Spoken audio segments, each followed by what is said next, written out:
तो हेलो दोस्तों, मैं हूं आपका दोस्त और होस्ट सुनील और आप सुन रहे हैं सुनील हॉरर स्टोरी।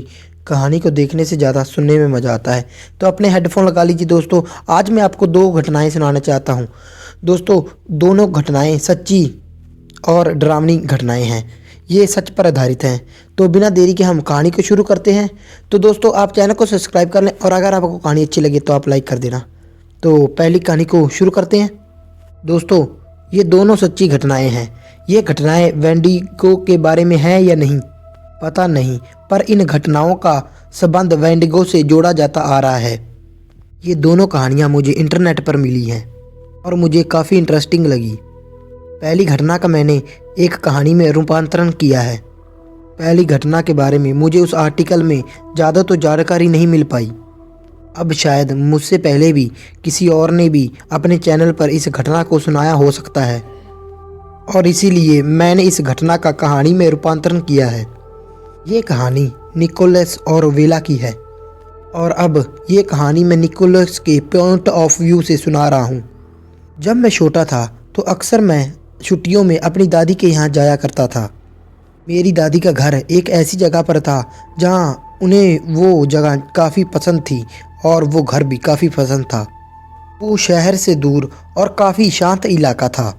दादी के घर के सामने ही एक बड़ा सा तालाब था और आसपास एक छोटा सा जंगल था। मेरे दादाजी एक फार्मर थे। उनके सारे खेत उनके घर के पास ही थे और उन्हें वहाँ पर रहना भी पसंद ही था। पर एक रात अचानक ही मेरे दादाजी कहीं गायब हो गए। उस दिन से उनका आज तक पता नहीं चला। पर दोस्तों, जब मैं छोटा था तो मेरी दादी ने मुझे एक कहानी सुनाई थी। वो कहानी कुछ ऐसी थी कि उनका जहाँ पर घर था उनके आसपास ज़्यादा मकान नहीं थे और जो कुछ मकान भी थे वो काफ़ी दूर थे। वो तो बहुत सालों से वहाँ पर रहते चले आ रहे थे, तो उन्हें उस जगह से कभी डर नहीं लगा। पर एक नाम से वो हमेशा डरते थे, वेंडिगो। मेरे दादा दादी जब जवान थे तब से वहाँ रहते चले आ रहे थे। उन्होंने वहाँ पर वेंडिगो होने के बारे में कुछ कहानियाँ भी सुनी थी। वहाँ के लोगों का मानना था कि ज़्यादातर तो वेंडिगो रात में ही अपना शिकार ढूंढते हैं ताकि उन्हें कोई देख ना सके। वैसे तो वेंडिगो के बारे में बहुत सी अलग अलग कहानियाँ हैं, पर दादी कहती थी कि तालाब के पास जो फ्रॉक्स यानी कि मेंढक हैं वही वेंडिगो से उनकी सुरक्षा करते हैं। पर दादाजी हमेशा ही इन बातों पर विश्वास नहीं करते थे और उन्हें हमेशा ही उन मेंढकों की आवाज़ से परेशानी होती थी। वो रात रात भर उस आवाज़ की वजह से सो भी नहीं पाते थे और इसीलिए गुस्से में आकर दादाजी सारे तालाब के मेंढक हटाना चाहते थे। उन्हें तो मार देना चाहते थे। हालांकि ये मुमकिन नहीं था, पर दादी हमेशा दादाजी की इस बात का विरोध करती थी। वो तो हमेशा उनसे कहती थी कि उन्हीं की वजह से आज हम लोग सुरक्षित हैं। दादी ने वेंडिगो के बारे में तब दो बातें सुनी थी। उनमें से कौन सी बातें सच थी पता नहीं था, पर उनका ये मानना था कि मेंढकों की आवाज़ की वजह से वेंडिगो वहाँ से दूर चले जाते हैं उस जगह से, या फिर वेंडिगो ऐसी जगह पर आते हैं तो सारे मेंढक अपने आप शांत हो जाते हैं। अब इनमें से कौन सी बात सच थी इन्हें पता नहीं था, पर एक दिन दादाजी ने एक एक कर सारे मेंढकों को ढूंढकर मारना शुरू कर दिया। हालांकि इस काम में उन्हें बहुत वक्त लगा, कुछ एक आध महीना शायद, और फिर धीरे धीरे मेंढकों की आवाज़ आनी बंद हो गई। पर यह पॉसिबल नहीं था कि वो वहाँ के सारे मेंढकों को वहाँ से गायब कर दे। थोड़ी बहुत तो आवाज़ आती ही थी और एक रात ऐसा ही हुआ। दादाजी किसी चीज़ की वजह से पहले से ही परेशान थे और ऊपर से शाम होते ही मेंढकों की आवाज़ आना शुरू हो गया। उनका गुस्सा बढ़ता चला जा रहा था। रात होते होते आवाज़ बहुत ही ज़्यादा बढ़ गई और उन्हें नींद भी नहीं आ रही थी। तो उस रात वो गुस्से में अपनी बंदूक लेकर उस बड़े से तालाब के पास चले गए और गुस्से से ज़ोर ज़ोर से मेंढकों पर चीखने लगे। दादी जी कहती थी कि आज तक उन्होंने दादाजी को इतने गुस्से में कभी नहीं देखा था और जब वो गुस्से से चिल्ला रहे थे तो उन्होंने एक एक कर उस तालाब में से गोलियां चलाना शुरू कर दिया दादी उस वक्त खिड़की से सब देख रही थी, पर दादाजी के गुस्से के सामने वो कुछ भी नहीं कर पा रही थी। हालांकि दादी जी ने उन्हें शांत रहने को बहुत कहा था, पर तब तक दादाजी का गुस्सा सातवें आसमान पर चढ़ गया था। और जब गोलियां ख़त्म हो गई तो दादी ने महसूस किया कि अब अचानक ही मेंढकों की आवाज़ आना बंद हो गया है। सारे मेंढक अचानक अब एकदम से शांत हो गए थे, और उस बात को सोचकर दादी जी का दिल जोर जोर से धड़कने लगा। दादी ने दादाजी को खिड़की से आवाज़ लगाई और उन्हें जल्दी से घर के अंदर आने को कहा। दादी तब इसी बात को सोच रही थी कि वेंडिगो जब इसी जगह पर आते हैं तो सारे मेंढक शायद अपने आप ही शांत हो जाते हैं, और इसी वजह से दादी बहुत डरी हुई थी। दादी तब बार बार उन्हें घर के अंदर आने को कह रही थी, पर दादाजी बहुत गुस्से में थे। जब सारे मेंढक एक एक कर शांत हो गए तो दादाजी ने घर की ओर मुड़कर देखा, और तब दादी जी ने देखा कि दादाजी के पीछे एक लंबा सा साया खड़ा था। उसका सर किसी जानवर की तरह था। उसके बड़े बड़े लंबे हाथ थे। उसका कोई चेहरा नजर नहीं आ रहा था, पर चांद की रोशनी में उसकी परछाई साफ साफ दिखाई पड़ रही थी। दादी भी तब तक जान चुकी थी कि वो वेंडिगो है। तब उनका बेटा यानी मेरे पिताजी बहुत ही छोटे थे, और जब दादी जी ने वो भयानक नज़ारा देखा तो वो अपने बेटे को लेकर दौड़कर बेसमेंट में चली गई। उसके बाद क्या हुआ दादी को कुछ भी पता नहीं, पर दादी बताती है कि उसके बाद दादाजी कहीं नहीं मिले, कभी भी नहीं मिले। उन्हें ढूंढने की बहुत कोशिश की गई, पर उनका कोई पता नहीं चला। उस रात दादी अपने बेटे यानी मेरे डैड को लेकर बेसमेंट में ना जाती तो वेंडिगो शायद उन्हें भी मार देता। अब जो दादी ने सुनाई थी कहानी, ये सच थी या झूठ मुझे पता नहीं, पर दादी जी को गुजरे भी अब बहुत साल हो चुके हैं, और वेंडिगो की कहानी को भी उससे ज़्यादा वक्त हो चुका है।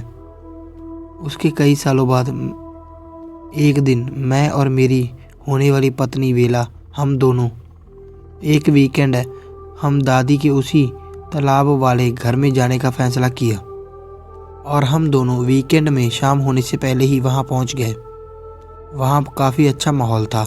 सामने भी वो तालाब था और आसपास छोटा जंगल था।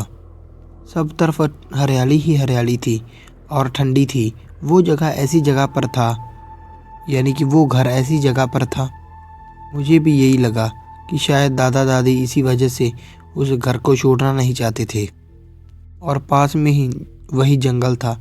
वहाँ जाने के बाद मैंने एक बात नोटिस की कि जैसे जैसे शाम ढल रही थी तो एक एक कर मेंढकों की आवाज़ आना शुरू हो गया था, और अंधेरा होते होते वो आवाज़ इतनी बढ़ गई कि सच में उस आवाज़ से मुझे और वेला को भी तकलीफ़ होने लगी थी। दादी ने तब सच कहा था कि यहाँ पर दिन भर तो सब शांत रहता है, लेकिन रात में काफ़ी शोर सुनाई देता है, और वो शोर और किसी चीज़ का नहीं बल्कि मेंढकों की आवाज़ का था। उस रात मैंने और वेला ने अपना डिनर किया, और मेंढकों की आवाज़ सुनाई न दे इसलिए हम दोनों ने अपने कानों में हेडफोन डालकर बाहर चले गए। गाना सुनते हुए हम लोग उस घर के बाहर आग जलाकर उसके सामने बैठ गए। वो बहुत ही सुहानी रात थी। आसमान साफ था और ऊपर आसमान में चमचमाते हुए तारे नजर आ रहे थे। मैं गाना सुनते हुए उसे गुनगुनाए जा रहा था। वेला वहीं गोद में अपना सिर रखकर लेटी हुई थी मेरे, और गाने के सुनते सुनते ही वेला की आंख लग गई, और तब मैंने वेला को जगाते हुए आवाज़ दी और कहा, वेला वेला चलो घर के अंदर जाते हैं।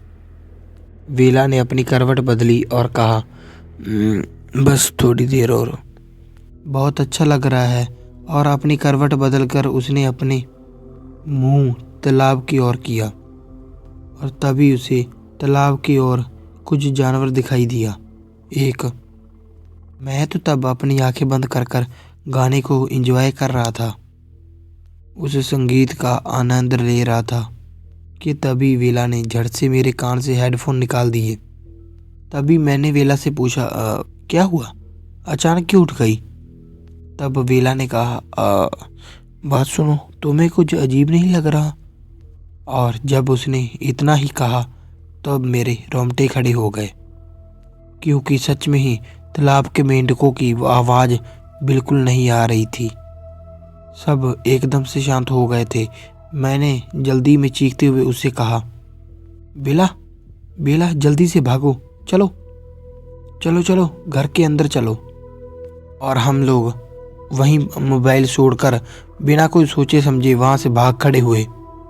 मैं बेला को लगभग खींचते हुए घर के अंदर ले गया और सीधे उसे लेकर घर के बेसमेंट में चला गया। बेसमेंट का दरवाज़ा बहुत मजबूत था। मैंने तो बेसमेंट की लाइट ऑन की, लेकिन बेला को कुछ समझ नहीं आ रहा था कि मैंने ऐसा क्यों किया। तब बेला ने मुझसे पूछा, क्या हुआ, मुझे ऐसे खींचते हुए यहाँ पर क्यों ले आए? मैंने तो वहाँ पर बस एक जानवर देखा था। तब मैंने उसे अपनी दादी वाली बात बताई।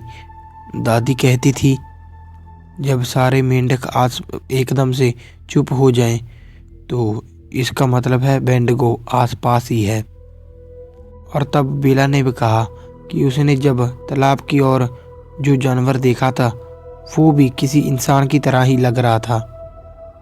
और उसी बात को बताने के लिए उसने मेरे कानों से हेडफोन निकाले थे।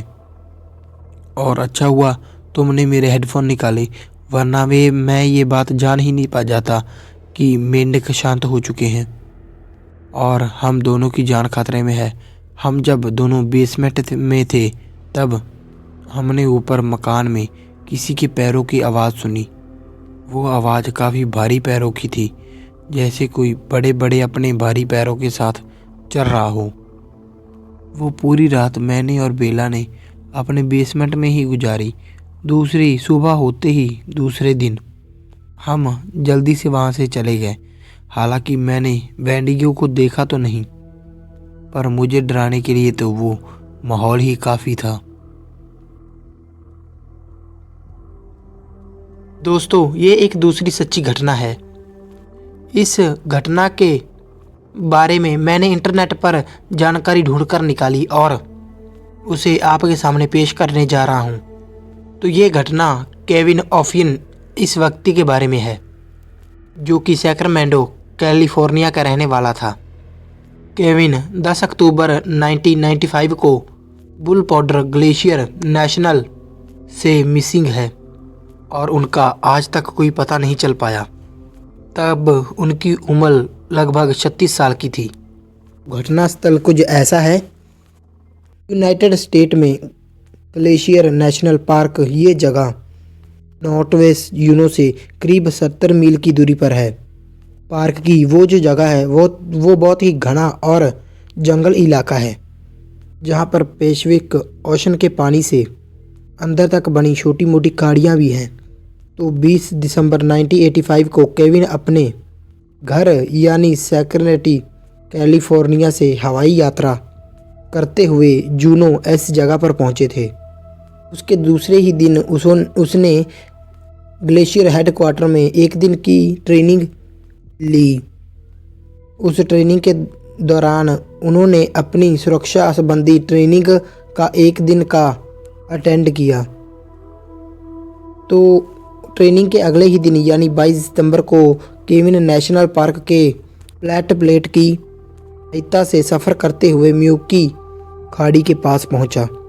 दोस्तों, मैं आपको बता दूं कि ये फोर्ट प्लेन मतलब पानी पर तैरने वाले छोटे हवाई जहाज़ होते हैं, जिन्हें जल विमान भी कहा जाता है। केविन को उस जगह पर छोड़कर फ्लोट प्लेन को वापस उस जगह ले जाया गया। म्यूकी खाड़ी ये जगह वुल प्योंट के उत्तरी दिशा में है। केविन ने उस जगह पर अपना कैंप स्थापित किया। उस जगह पर उसने अकेले ही सफ़र किया था और कैंपर भी वे अकेले ही थे, उनके साथ और कोई भी नहीं था। उसके बाद 8 अक्टूबर 1995 को मतलब उन्हें वहां छोड़ने के लगभग 15 दिन बाद नेशनल पार्क के गार्ड थे, वो बोट की सहायता से उस इलाके में गश्त लगा रहे थे। तो गश्त लगाते हुए जब वो केविन के कैंप के पास पहुंचे तो उन्हें वहां पर एक अजीब नज़ारा दिखाई दिया। केविन का कैंप हाईटेक लाइन का बिल्कुल पास ही बना हुआ था। मतलब ऐसी जगह जहां पर ज्वार आने का समुद्र का पानी उतनी ऊपर की ऊंचाई तक आता है। और तब उन्होंने ये नोटिस किया कि केविन का कैंप थोड़ा उखड़ा हुआ था। केविन का स्लीपिंग बेड, होम पैड और अन्य कुछ ज़रूरी सामान उनके टेंट के बाहर बिखरा पड़ा था। हालांकि रेंजर भी इस बात को अच्छी तरह से जानते थे कि केविन को 10 अक्टूबर तक कैंप की परमिशन थी और उसी दिन उसे वापस हेडक्वार्टर के ले जाना था में। तो इसीलिए रेंजर्स ने उन सब चीज़ों को नज़रअंदाज किया और सोचा कि शायद केविन यहीं कहीं आसपास ही जंगल में होंगे। और फिर वो रेंजर्स वहाँ से चले गए। उसके बाद रेंजर अगले दिन मतलब 9 अक्टूबर को फिर से केविन कैंप साइट पर आए और उन्होंने देखा कि सारा सामान वैसा का वैसे पड़ा हुआ था जैसा उन्होंने पिछले दिन देखा था। इसका मतलब साफ था कि उनके जाने के बाद किसी ने भी उस टेंट का इस्तेमाल नहीं किया था और ना ही कोई वहां पर रात गुजारने आया था। लेकिन फिर भी रेंजर्स ने उन्हें ज़्यादा ढूंढने की कोशिश नहीं की और बस आसपास के जंगल और इलाके में उसे आवाज़ देते हुए वो वहां से वापस चले गए। पर आवाज़ देने के बावजूद भी उन्हें कोई जवाब नहीं मिला। उसके बाद 10 अक्टूबर 1995 को रेंजर्स ने पिछले दिन केविन के ना होने के बारे में नेशनल पार्क सर्विस को खबर दी और उसी दिन और ज़्यादा सहायता को लेकर एरोप्लेन की मदद से उसी जंगल के ऊपर से केविन को ढूंढने की कोशिश की गई। रेंजर्स करीबन 2 घंटे तक उस जंगल में केविन को ढूंढ रहे थे पर उनका कोई भी पता नहीं चल पा रहा था। उसके बाद नेशनल पार्क की टीम द्वारा कई बार केविन को उस जगह के आसपास ढूंढने की कोशिश जारी थी और उसके बाद करीब कुछ दिनों बाद ही मतलब 17 अक्टूबर 1985 को एक न्यूज़पेपर में केविन गुम हो जाने की खबर छपी। खबर ऐसी थी कि केविन 10 अक्टूबर से उनकी कैंप साइड से गायब है। नेशनल पार्क सर्विस द्वारा उन्हें ढूंढने की कोशिश जारी है पर उनका अब तक कोई भी पता नहीं चला है। हालांकि केविन के कैंप के आधा मील दूर उसके जूते और उसकी एक कैप बरामद की गई है और वहीं आसपास उनकी कुछ खाने की चीज़ें भी मिली हैं पर उन्हें केविन वहाँ होने के अब तक कोई भी निशान नहीं मिले हैं। और उसी खबर में ये भी लिखा था कि शायद केविन ओके कहाँ गए और अचानक कैसे गायब हो गए ये कभी पता नहीं चल पाएगा। लोगों का तो ये मानना था कि भालुओं ने केविन को खा लिया होगा पर एमपीएस मतलब नेशनल पार्क सर्विस के मुताबिक उनके कैंप के आसपास भालुओं के होने के कोई भी निशान नहीं थे और अकेले भालू ही नहीं बल्कि उनके किसी भी जंगली जानवर होने का निशान नहीं मिले और ना ही घटना की जगह पर आसपास खून के धब्बे और खून की कोई निशान दिखाई दिया। तो इन सब चीज़ों से ये साफ जाहिर होता था कि उन पर किसी भी जानवर ने हमला नहीं किया था। उनके साथ जो खाने की चीज़ें थी वो भी बिल्कुल वैसी की वैसी ही थी और कोई भी पैकेट फटा और टूटा फूटा नहीं था। मतलब अगर कोई जानवर वहाँ पर आता तो खाने की चीज़ों से ज़रूर छेड़छाड़ करता। उसी घटना के बाद साल 2000 में भी बिल्कुल वैसी ही घटना सामने आई जब पैट्री वैगलक नाम का 33 साल का एक शख्स गायब हो गया था। पैट्रिक भी नेशनल पार्क के मोंटाना से गायब हुआ था। उसका भी टेंट उखड़ा हुआ था और उसकी भी चीज़ें टेंट के यहाँ वहाँ बिखरी हुई थी। और उन दोनों घटनाओं में एक समानता और थी कि ये थी कि पैट्रिक के भी जूते उनके कैंप साइट से कुछ दूर तक पाए गए थे। हालांकि रेंजर्स इन सब चीज़ों और किसी भी सबूतों से कोई भी नतीजे तक पहुंच नहीं पाई कि आखिर वहां पर हुआ क्या था। केविन और पैट्रिक के साथ क्या हुआ था, उन दोनों के अचानक गायब हो जाने के बारे में नेशनल पार्क सर्विस के पास कोई भी पुख्ता सबूत नहीं थे। पर यह बात आज भी सच है कि केविन और पैट्रिक के साथ उस जगह पर आखिर हुआ क्या था। वो अचानक कहाँ गायब हो गए थे और उनके जूते उनके कैंप से दूरी पर ही क्यों पाए गए थे। ये सब आज भी एक अनसॉल्व्ड मिस्ट्री है। तो दोस्तों आपको कैसी लगी कहानियाँ लाइक शेयर कमेंट करके ज़रूर बताना और चैनल को ज़रूर से सब्सक्राइब कर लेना और कमेंटों में बताना आपको आगे कौन सी कहानी चाहिए। मिलते हैं इसी भी डरावनी और ख़तरनाक कहानी में, तब तक के लिए धन्यवाद।